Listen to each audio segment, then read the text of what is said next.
Welcome back. As you know, my name is Brian Burkhoff, and this is the New Jersey Workers' Compensation Conversation.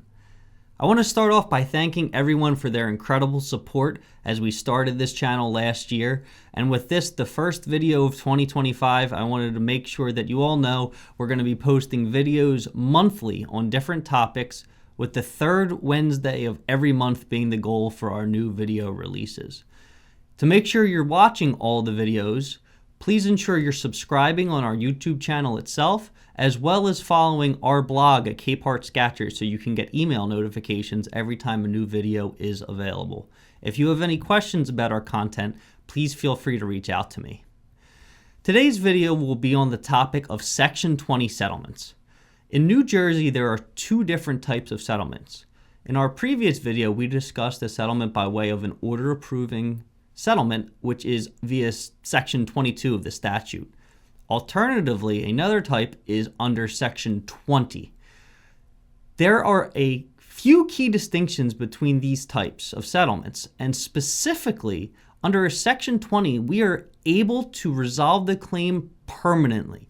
This is a full and final settlement where the petitioner receives one check and is never able to reopen the case again. Obviously, this would be a preferred type of settlements for the employers and respondents to prevent claims from lasting for years and years. However, there's a reason why we cannot do this in every single case.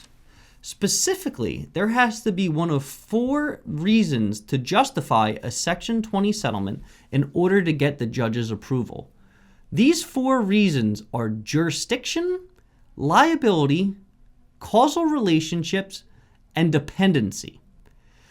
So we're going to go over each of these four reasons to explain what we can be looking for in order to obtain the Section 20 settlement.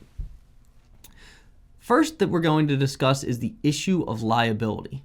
So this generally refers to disputed permanency, disputed employment, issues of notice, or issues of the statute of limitation. The most common example that we see on a day-to-day basis under this category is issues of permanency. So I'm going to discuss an example under those facts. Bob is a teacher and also the school's basketball coach. He files a claim after he twists his ankle at basketball practice. The assistant coach saw this injury occur and confirms that he was injured. Bob goes to urgent care, gets an x-ray, and it's confirmed that there's no fracture. He's told to rest and that he sustained a sprain and strain. 2 weeks later, Bob is 100% back to normal. He's back to his job as a teacher and as a coach. Under these facts, we would be pushing for a Section 20 settlement or a dismissal. This is because Bob cannot meet the standard under Perez or Section 36 due to the minor nature of his injury. In another sense, there is no permanent disability to his ankle moving forward. So we would be able to close this claim out in a way that prevents Bob from seeking treatment again in the future. So we may want to have a nominal Section 20 settlement to avoid the cost of trial, or depending on the facts and how hard the petitioner is pushing, we may take the case to trial to avoid any payment whatsoever, of course having to deal with those associated costs. Moving to the second type of potential justification, we look at issues for causation.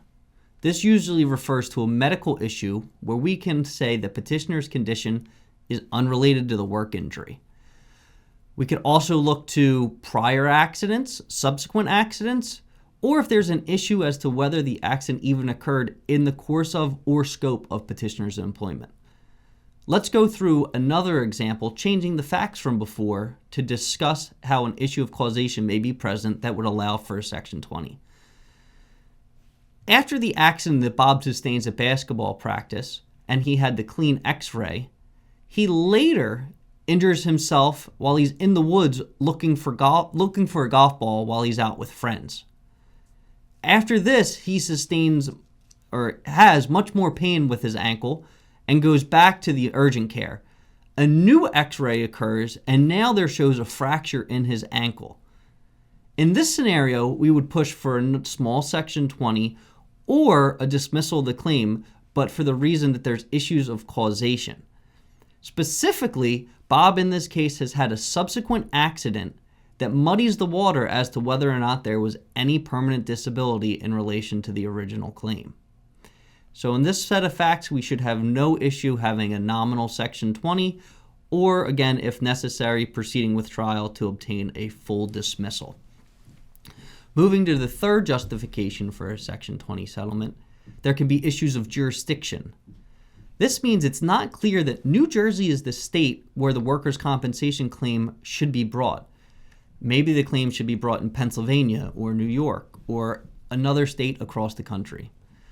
We'll discuss issues of jurisdiction in more detail in a future video, but for now, just know that there are principal ways in which jurisdiction can be found, which include 1, the contact of hire is in New Jersey, 2, the accident occurs in New Jersey, and 3, there is a substantial amount of employment for the respondent occurring in New Jersey, or put another way, they regularly conduct business throughout the state. The fourth and final way to obtain a Section 20 settlement is if there's an issue of dependency. This occurs where an employee dies in a work-related accident and it's unclear if he or she has valid dependents. In some scenarios, we would want to pay a Section 20 to close the case. However, we will also discuss dependency claims in another video. To summarize, we should be looking for 1, whether the petitioner can prove permanent disability under the standard as set forth in Perez and Section 36. 2, if the petitioner has any prior or subsequent accidents that create issues of causation. 3, if there is a question as to whether this injury actually occurred in the course and scope of employment. 4, if there are issues with notice with regards to reporting the claim. 5, if there are issues with statute of limitations. And finally, if there's issues of employment or coverage. These are the main issues that we see regularly in which we are able to push for a Section 20. Personally, I aggressively push for Section 20 resolutions so we can put these claims to bed permanently. As you all know, it's extremely difficult to deal with cases that are constantly being reopened that seemingly never end. We're going to address the issue of reopener claims in our next video, so be sure to tune in. If you have any questions about the topic we talked about today, please feel free to reach out to me. I'm happy to discuss your question in private or address it on an upcoming video. At this point, I again want to say thank you so much for your support from this past year, and I'm looking forward to a full year of more videos and a lot more conversations. So with that, I look forward to talking again soon. Thanks.